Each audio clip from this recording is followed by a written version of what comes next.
जो आम शब्दों में ना कही जाए उन अनकही बातों का एहसास है शायरी। दुनिया को जो अलग ही नजरिए से दिखा दे वैसी ही एक नजर है शायरी।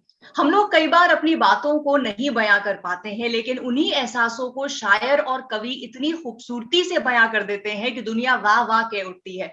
और हमारे देश हिंदुस्तान में तो ऐसे कई कवि, ऐसे कई शायर रहे हैं जिन्होंने अपनी कलम से ऐसा लिखा है कि दुनिया उसकी आज भी मुरीद बनी हुई है। ऐसे ही शायरों को, ऐसी ही शायरी को, ऐसी ही कविताओं को और ऐसे ही कवियों को ट्रिब्यूट देने के लिए Z5 पर जल्द एक बहुत ही खास शो आ रहा है, इंडिया शायरी प्रोजेक्ट, जिसके बारे में आज बात करने के लिए आज के मौजूदा दौर के वन ऑफ द बेस्ट कवि हमारे साथ हैं कुमार विश्वास, जिनसे हम आज बात करने वाले हैं। तो कुमार जी, आपका पंजाब केसरी नवोदय टाइम्स में बहुत बहुत बहुत बहुत धन्यवाद। पंजाब केसरी का बहुत बहुत धन्यवाद।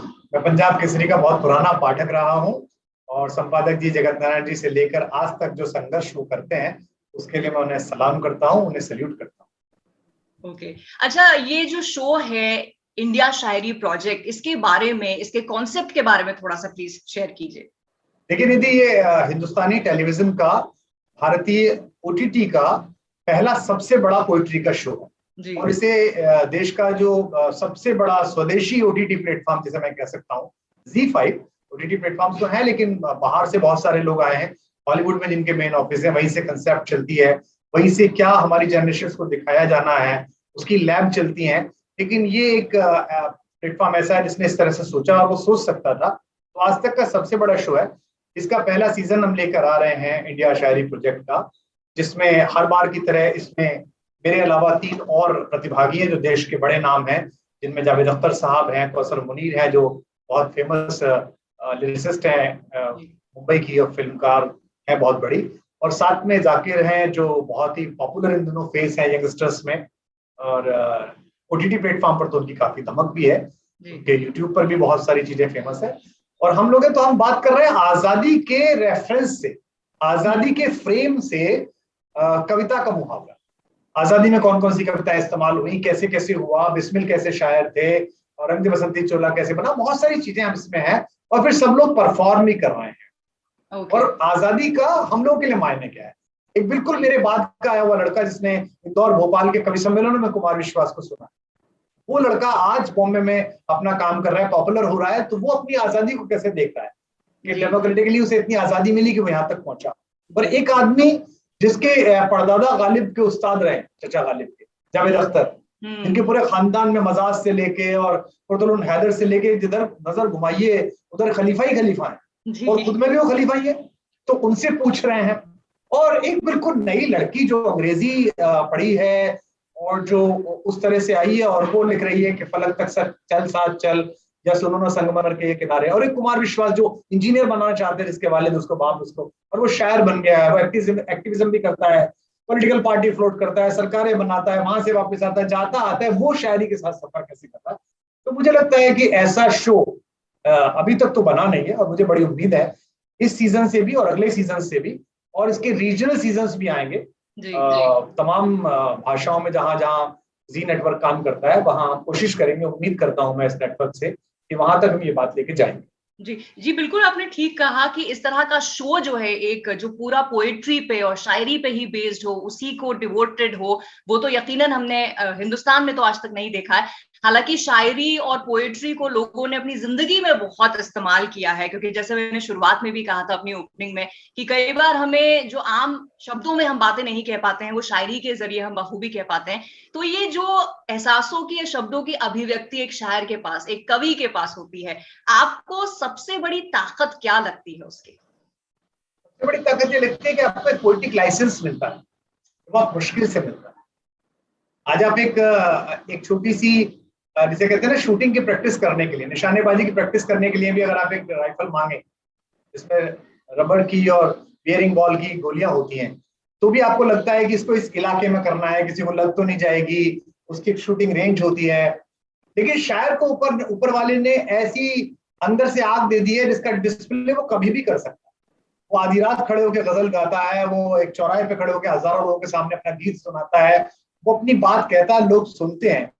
अगर आपका लगना सिर्फ आपको लगता है तो आप पागल हैं, अगर आपका लगना सबको लगता है तो आप शायर हैं। वाह, क्या खूब। आपको जो लगा, मैंने मोहब्बत की, मैंने मोहब्बत में जो शेर कहे, जो अशार कहे, जो गजलें कही, जो गीत कहे, वो मेरे बाद लाखों लाख लड़के लड़कियों ने एक दूसरे को भेजे। और जिस हाँ। वक्त मैं आपसे बात कर रहा हूँ, या आपके यहाँ कोई जिस वक्त इस वीडियो को देख रहा है, आज या आज के 20 साल बाद या 50 साल बाद भी ये वीडियो तो रहेगा ना, उस वक्त भी कोई ना कोई इश्क में पागल आदमी, कोई लड़का कोई लड़की एक दूसरे को मैसेज भेज रहे होंगे, या उस जमाने में जो कंसेप्ट हुआ करेगी, उसमें हो सकता है कि ये मीन्स की जरूरत ना पड़े कि मैं और आप जूम पे बात कर रहे हैं, यही आदमी ने एक बबल बनाया और उसमें एड्रेस फूका और बबल चला गया और उसने कान में चला गया, पापा को पता भी नहीं चला कि संदेश पापा के सारे घुस गया। तो ऐसा हो सकता है हो जाए तब तक भी, क्योंकि जब 2000 साल पहले कालिदास ने ये कहा कि मेघदूत में यक्ष ने अपनी प्रेमिका को बादल पर खत लिखकर भेजा, तो लोग हंसने लगे कि पागल आदमी है, शायर है, ऐसे कैसे हो जाएगा, बादल पर कोई खत कैसे लिखता है।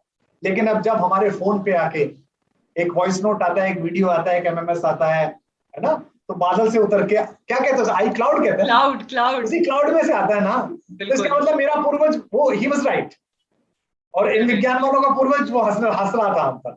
तो हम तब भी जिंदा रहेंगे, शायर तब भी जिंदा रहेगा। तो शायर का सबसे बड़ा जो मकाम है, मुझसे किसी ने पूछा था जब लाफ्टर बहुत ज्यादा चल रहा था, और चूंकि मैं थोड़ा मुस्काने बांटता हूँ दुनिया में, तो जनरली बम्बई से लोग मेरे तक आते थे कि आप आ जाइए, आप परफॉर्म करिए, अब आते हैं जज कर दीजिए, जूरी में आ जाइए। तो मैं कहता नहीं, आप लोग अच्छा काम कर रहे हैं, लोगों को हंसा रहे हैं, बट मेरा ये काम नहीं है। तो मुझसे किसी ने पूछा था कि उनमें आप में क्या अंतर है, तो मैंने कहा उनमें हम में एक ही अंतर है कि हम किसी शहर में या किसी उत्सव में परफॉर्म करने जाते हैं, हमारे लाफ्टर के दोस्त आते हैं, कॉमेडी के दोस्त आते हैं, तो अगले दिन अखबार में उनका फोटो छपता है पंजाब केसरी में, और हम जब परफॉर्म करने जाते हैं तो हमारे लफ्ज छपते हैं। फोटो छपे न छपे, हमारे लफ्जों से लोग पहचानते हैं कि अरे बहुत अच्छी शायरी है, किसकी है, कुमार विश्वास आया होगा, रात इंदौरी आए होंगे, गोपाल दास नीरज आए होंगे, ये बड़े बड़े मेरे खलीफा। तो यही एक अंतर है जो शायर को लाइसेंस प्राप्त है। इस देश में प्राइम मिनिस्टर की पार्लियामेंट में भाषण हो, इस देश में जंतर मंतर पर अनशन और धरना करते हुए एक आदमी की ललकार हो, इस देश में अपने आप को अभिव्यक्त करती हुई एक 17 साल 18 साल की लड़की का इश्क का पहला खत हो, चाहे मोबाइल पे लिखा चाहे मेल में लिखा जाए, इस देश में टूटन की हद पर आकर आंसू बरसते हुए किसी आदमी की पराजय हो, उसको लफ्जों में शायरी चाहिए ही। यहां तक कि बीवी के गहने, अपनी FD गिरवी रख के सेकंड हैंड ऑटो भी जो आदमी खरीदता है ना इस देश में, वो दो ही बातें लिखवाता है, एक भगवान का नाम और एक कविता। बिल्कुल। अपना ऑटो खरीदता है, उसके पीछे लिखवाता है बशीर बद्र की लाइनें, उजाले अपनी यादों के हमारे साथ रहने दो, न जाने किस गली में जिंदगी की शाम हो जाए।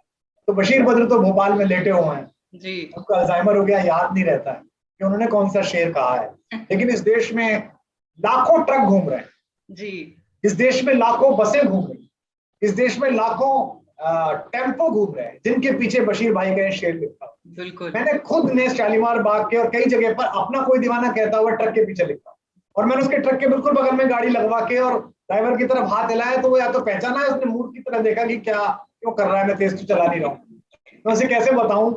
और मुझे लोग हंसते भी हैं, बहुत जो साहित्यकार तथाकथित लोग हैं जिन्हें पुरस्कार मिलते हैं अकादमियों के, पद्मश्री जो होते हैं ना, हमको तो मिला नहीं और जैसी हमारी हरकतें मिलेगा भी नहीं, तो वो मुझसे कहते हैं कि यार आपका ट्रक पे लिख रहा था। यहाँ तक कि मेरे जहां मैं इस कॉलोनी में रहता हूँ, वहां भी 4-5 साल पहले सामने कोई सॉफ्टवेयर इंजीनियर लड़का किराए पे रहता है, उसके बच्चा हुआ, तो उसके यहाँ किन्नर नेक मांगने आए नाचने के लिए, तो वो नाच रहे थे और ढोलक पर कोई दीवाना कहता है बज रहा था, मैं अंदर लेटा हुआ था, बाहर गया, मैंने देखा ध्यान से, तो मैं ये मानता हूं कि ये आपकी सबसे बड़ी उपलब्धि है, ये आपका पद्मश्री है, ये आपका भारत भूषण है, ये आपका भारत रत्न है, ये आपकी भाग्यश्री है, सब कुछ यही है कि आपको जनता गा रही है, आज गा रही है, कल गाएगी, जब आप नहीं रहेंगे तब भी गाएगी, और तब आप जिंदा। बिल्कुल बिल्कुल, जैसे एक गाना भी है ना कि मेरी आवाज ही पहचान है, तो मुझे लगता है शायरों के लिए ये फिट बैठता है कि हमारे जो शब्द हैं, हमारे जो अल्फाज हैं, वही हमारी पहचान है। क्योंकि आप देखिए कितने शायर हैं जो आज नहीं है हमारे दरमियान, लेकिन उनके जो शब्द हैं वो आज भी उतने ही जवान हैं, आज भी उनकी उतनी ही रेलेवेंस है। सो ऐसे में जी, कल परसों हमने गोल्ड मेडल लिया है, परसों गोल्ड मेडल लिया है हमने, और हमारा एक दोस्त वाहिद अली वाहिद लखनऊ में रहता था, अभी 56 की एज में वो कोरोना में चला गया, उसको ये पूरा देश मिलके ऑक्सीजन नहीं दे पाया, मैं किसी सरकार की बुराई नहीं, वो स्ट्रेचर पे मर गया लखनऊ के अस्पताल के बाहर। मैंने कल उसका परसों उसका शेर कोट किया, पूरा देश और आपके चैनल ने पंजाब केसरी ने भी, नवोदय ने भी, सबने उसका शेयर कोट किया। इस देश के बड़े बड़े चैनल्स ने उसका शेयर कोट किया। वाहिद चला गया और वाहिद का शेयर जिस समय वो फेंका गया 87.52, उससे 5 घंटे पहले मैंने उसका शेयर कोट किया कि तू भी है राणा का वंशज, फेंक जहां तक भाला जाए, दोनों तरफ लिखा हो भारत, सिक्का वही उछाला जाए। तो वाहिद है अभी, आपने सांसें नहीं दी उसे, लेकिन वाहिद का एहसान आपके ऊपर है कि आप खुश हुए और आपको एक शायरी की जरूरत थी तो वाहिद को यूरेनियम बना के दे गया था कि चिंता मत करना, मैंने कविता लिख रखी, तुम यूज कर लेना। और आज नहीं, जब जब जेवलिन में हम जीतेंगे, जब जब हम भाला फेंक में जीतेंगे, पूरी तो एशियाड जीते, कॉमनवेल्थ जीते, कुछ भी जीते, वाहिद हर बार जिंदा हो। बिल्कुल, यही सबसे बड़ी बात है शायर की। शायर को जो मिल रहा है, मुझे जो मिला है, जो मुझे ये गाड़ियां मिली हैं, जो मुझे ये पैसे मिले हैं, जो मुझे लोकप्रियता मिली है, ये सब बाई प्रोडक्ट है, ये सब तो इंसेंटिव है। बिल्कुल, मेरा वेतन तो यही है कि याद रखा जा रहा हूँ, गुनगुनाया जा रहा हूँ, गाया जा रहा हूँ। मैंने अपनी मोहब्बत के लिए गाया और मेरे भतीजियों ने अपने इश्क में गाया, मेरे पोते पोती उनके इश्क में गाएंगे। और 100-200 साल बाद स्पेस टैक्सी में घूमते हुए हिंदुस्तान के 2 लड़के लड़कियां, पाकिस्तान के 2 लड़के लड़कियां जब ये गाएंगे, तब इस कायनात में ना होने के बाद भी मैं कहीं ना कहीं बचूंगा। वाह, कितनी खूबसूरत बात है। और जैसे बहुत सारे लोग हैं जो ये कहते हैं कि जो शेर हैं या जो कविताएं हैं वो बड़ी आउटडेटेड हो गई हैं इंटरनेट के जमाने में, खासतौर से अगर बात करें। लेकिन जैसे आपकी भी बहुत सारी कविताएं हैं जो बच्चे, मैंने देखा है वायरल हुए हैं वीडियोस, जैसे दीवाना कहता को एक छोटी सी बच्ची ने पेश किया था। तो एक शायर के तौर पर, एक कवि के तौर पर, एक आर्टिस्ट के तौर पर ये वैलिडेशन आपके लिए कितना मायने रखती है? बहुत मायने रखता है। अभी अभी पुलवामा में जो हमारे देश के जवान शहीद हुए थे, तो पुलवामा में एक शहीद का शव आया था, तो मैं उसकी खबर दिख रहा था अचानक घर में लेटे लेटे, किसी चैनल पर खबर चल रही थी कि उनका शव आया है। और ये तो उनके गांव में जो बहुत बड़ा होर्डिंग वहां के लोगों ने बना के उनके घर के बाहर टांग रखा था, बहुत बड़ा होर्डिंग, जिसमें उस शेर का, उस नौजवान का, उस जाबाज का फोटो था और उसकी राइफल से फोटो था। उसके कोने पर उन्होंने मेरी लाइन लिख रखी थी, है नमन उनको कि जिनके सामने बौना हिमालय, जो धरा पर गिर पड़े पर आसमानी हो गए हैं। 15 अगस्त को, 26 जनवरी को चैनल्स पे टाइटल चलता ही है। कोई भी शो अगर ऐसा आता है जो शहीदों को समर्पित हो, अगर 5 शो आते हैं तो उनमें 3 का टाइटल है नमन उनको होता है। ये तो मैंने कारगिल के एक वार हीरो पर लिखी थी। भीमताल के एक जवान मेजर शहीद हुए थे, राजेश अधिकारी, और मैं नैनीताल में छुट्टियां मना रहा था। जब उनका शव आया तो मैं उनके फ्यूनरल में गया and I was weeping like anything. मैं रो रहा था और जब मैं अपने घर लौट रहा था तो मैंने गाड़ी चलाते चलाते एक कविता लिखी थी, है नमन उनको कि जिनके सामने बौना हिमालय, जो धरा पर गिर पड़े पर आसमानी हो गए। पर अब जब जब इस मुल्क पर कोई जान देगा, ईश्वर ना करे कभी किसी की जान देनी पड़े, लेकिन हम मनहूस पड़ोसियों से घिरे हुए हैं, चारों तरफ अजीब माहौल है और सब लोग एक जैसे नहीं होते हैं। युद्ध तो है ही शांति के साथ साथ। जब भी कोई बेटा तिरंगे में लौटेगा, जब भी किसी का नाम ऐसा होगा, कोई बेटा बेटी इस देश पर कुर्बान होगा, ये गीत उसे ट्रिब्यूट देने के लिए उन सब लोगों के पास मौजूद होगा जो कवि नहीं है, जो शायर नहीं है। जैसे सूरज उजाला बनाता है तो ये सोच के नहीं बनाता है कि मैं झोपड़ी में कितना भेजूंगा और महल में कितना भेजूंगा, वो बराबर भेजता है। ऐसे ही शायर की शायरी, कवि की कविता, उसने कह दी, ईश्वर ने कहवा ली, वो मेरी भी उतनी है जितनी आपकी है या और किसी। बिल्कुल, बिल्कुल। अच्छा, लेकिन जैसे बहुत सारे शायर हैं, शायरी की किताबें जो है हुआ करती थी, या जो पोएट्स होते थे वो अपनी किताबें उनके पब्लिश होती थी। लेकिन आज की जो इंटरनेट जनरेशन है वो सब कुछ क्विकली इंटरनेट पे ढूंढना चाहती है। सो ऐसे में आपको लगता है कि ये जो शो है ये उस जनरेशन को, उस आइकॉनिक हिस्ट्री जो हमारी रही है शायरों की या कवियों की, उससे कनेक्ट करने के लिए बहुत काम आएगा? बहुत जबरदस्त प्रयास है। और आप ध्यान से देखिए तो इंटरनेट पर पोइट्री सबसे हॉट बिजनेस है। वो कॉमेडी की टक्कर में है, वो म्यूजिक की टक्कर में है, उसको ठीक से प्रोफेशनली किसी ने अभी तक चैनलाइज नहीं किया है। इस समूह ने, Z5 ने इसे पहली बार कोशिश की है और बुक्स भी बहुत बिक रही हैं। मेरी खुद की बुक जब आई थी, आखिरी जो किताब आई है फिर मेरी याद, वो लगभग 6 महीने तक all segment, all language Amazon पे नंबर 1 रही थी, बेस्ट सेलर रही थी। और उसका जो उसका विमोचन था वो भी किसी गोष्ठी में नहीं हुआ था, वो भी हिंदुस्तान का टॉप शो था, मैं नाम नहीं लूंगा उसका, उसमें हुआ था। और उसमें भी हिंदुस्तान के इस वक्त के जो सबसे अच्छे 2 सितारे वो उसको विमोचन करने आए थे और बहुत ज्यादा बिकी थी। उससे पहले कोई दीवाना कहता है आज भी बेस्ट सेलर्स में है। अंग्रेजी के एक बहुत बड़े लेखक हैं, मेरे छोटे भाई जैसे हैं, उन्हें पता नहीं था कि मेरी किताब आ रही है। भाई वो उसी हफ्ते उन्होंने अपनी एक किताब निकाल दी थी और उनकी किताब लगभग 7-9 हफ्ते सेकंड नंबर पे खड़ी रही, थर्ड नंबर पे खड़ी रही। तो उन्होंने मुझसे कहा था फोन करके कि भाई साहब आगे से ध्यान रखूंगा, जब आपकी बुक आ रही होगी अपनी नहीं करना। अंग्रेजी की बुराई नहीं कर रहा, पर एक अंग्रेजी जो सो कॉल्ड बिकती हुई जबान है, उसके सामने अगर हिंदी खड़ी हो रही है तो उस ताकत में इजाफा कर रहा है इंडिया शायरी प्रोजेक्ट।